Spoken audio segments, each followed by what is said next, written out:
So one of the hardest things about 2020 is all the things that we've lost, right? Birthdays, graduations, weddings, and the list goes on and on. But for some out there, a global pandemic that has killed 250,000 Americans and infected 12 million people in the United States is no reason to not have a good time. In Rolla, Missouri, a small group of parents decided to organize an off-the-books homecoming and packed 200 kids without masks into a steakhouse called Matt's Steakhouse for some COVID-filled super spreader fun. Now, if this sounds ridiculous, that's because it is. Now, the thing is, these parents were not stupid. They knew these high schoolers couldn't do anything without posting it on the gram or on Snapchat. So they actively ensured that there would be no list of who actually attended the event. And so there would be no contact tracing. Rolla High School, which many of these students attended, is now going all virtual to avoid a COVID outbreak in this town of just 46,000, with one hospital and a total of just 242 staffed hospital beds. But after reading this, an article about this incident, one thing did stand out to me. And that was a quote from the owner of the steakhouse, Matt's Steakhouse. Not sure if his name was Matt, but whoever the owner was. They said, "We were not participants and did not work this event." They said, "Many of our staff do wear masks. It is their choice. And business owners are struggling to find a balance that works for them, us included."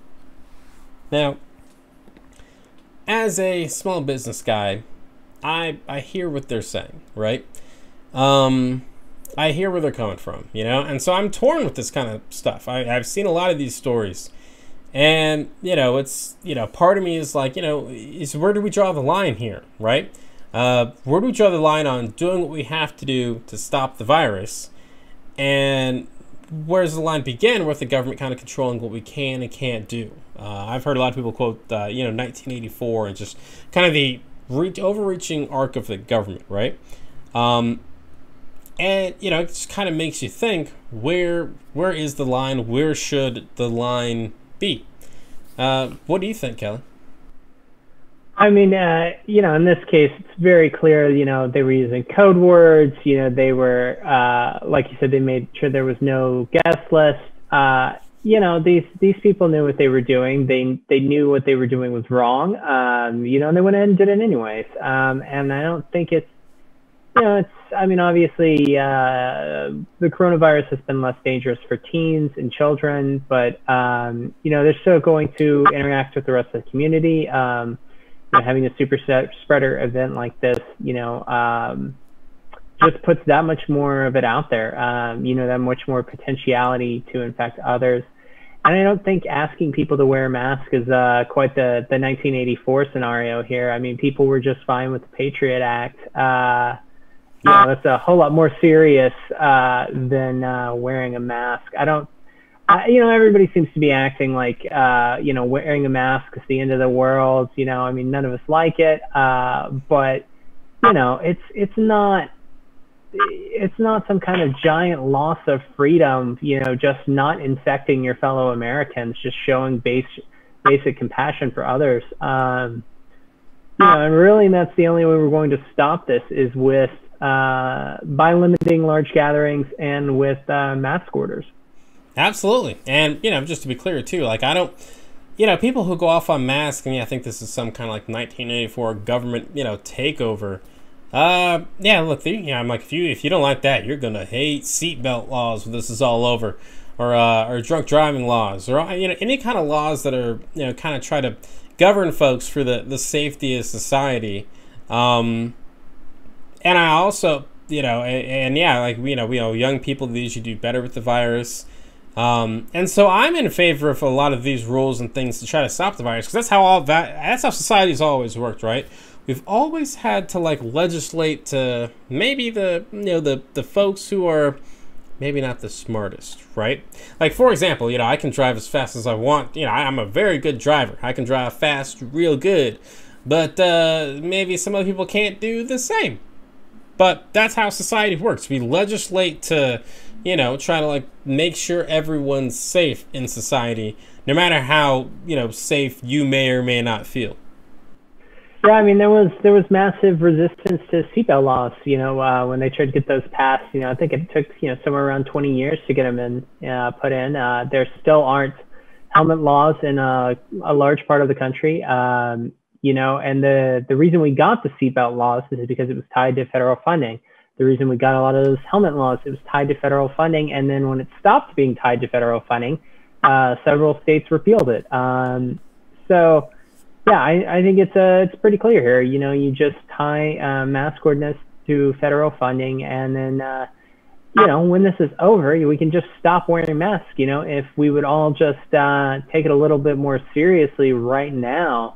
You know, that's the thing is nobody wants another lockdown. Nobody wants to continue forever. Nobody wants to keep wearing masks. We're all on the same page. You know, the idea that you're being oppressed is ridiculous.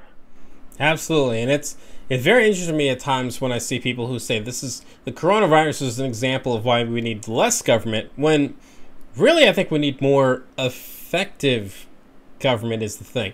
Like for this business owner, I'm hearing him and I'm like, okay, we want our employees to be safe, we want our employees to be masked up, but I also get the idea that, okay, if we're not open for any of these kind of things, or if, you know, we're not going to survive, and there's not going to be a business here anyway.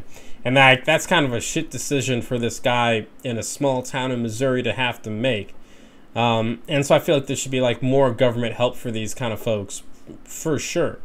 Yeah, I mean, I think the answer in this case is more government rather than less government, because you know, we've seen the state-by-state solution, or the state-by-state attack on the problem, and we've gotten the state-by-state solution. You know, I think the government ought to be, you know, doing more to support small businesses. I think it ought to be doing more to support people who are out of work.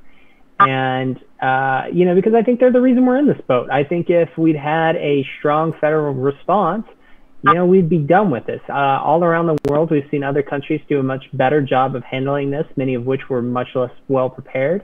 There are some countries with, you know, pretty large populations who have had very small amounts of deaths. And really, it's just, you know, we saw such just a poor effort from the federal government coming into this and continuing to this day. There's no real federal guidance on this. So, you know, without that, I don't see how we move on from this. So I think really it's up to the federal government at this point to fix that. You know, maybe by repealing some of those new tax cuts for the rich that were going to pay for themselves and have not. Yep, and if you're ever up that they're upset about, oh, why did we have a plan? Weren't we more prepared? Remember, there was a pandemic playbook. Problem was it had the name Obama written on it, and of course, so we can't use that. Yeah, I mean, there was a pandemic response team in China because we know we can't trust the Chinese government when it comes to these kind of things, and they got rid of it. You know, Biden came out and said, well, you know, we weren't prepared for this. You know, just before it happened, you know, looking at what the Trump administration was doing, you know, so hopefully somebody who had the forethought to stay, you know, before any of this all happened, to say we're not prepared and we need to get it together, you know, hopefully somebody like that can fix the mess we're in now. Yep, absolutely. That's what I'm hoping that we can move forward. And for anyone out there who's thinking about planning a prom, you know, one, we can maybe do it in the spring, or I should say a homecoming. You know, we can push these dances back. And also, let's remember what homecoming and prom was really like, you know. Awkward on the dance floor, not dancing very well, you know, try not to embarrass yourself. Maybe we're saving these kids, Kelly. I don't know if everybody will view it that way or had your exact experiences with homecoming and prom, but yeah, maybe I got down, but I got lots of it. trouble. I got lots of trouble for my dance moves. I literally had my superintendent come up to me and said, "I've not seen moves like that since I watched BET After Dark." And my response was, "You watch BET After Dark?" Yeah, how do you respond to that other than with that question? I don't know. I just kept on dancing. It's a good time, man. Hey, what's going on, everyone? Thank you so much for watching Citizen Pete. I really appreciate it. If you haven't already, click that little subscribe button, maybe the like button, and hey, maybe just leave a comment. I want to know what you're thinking. What do you think about all the politics and news and all the stuff that's going on in our country?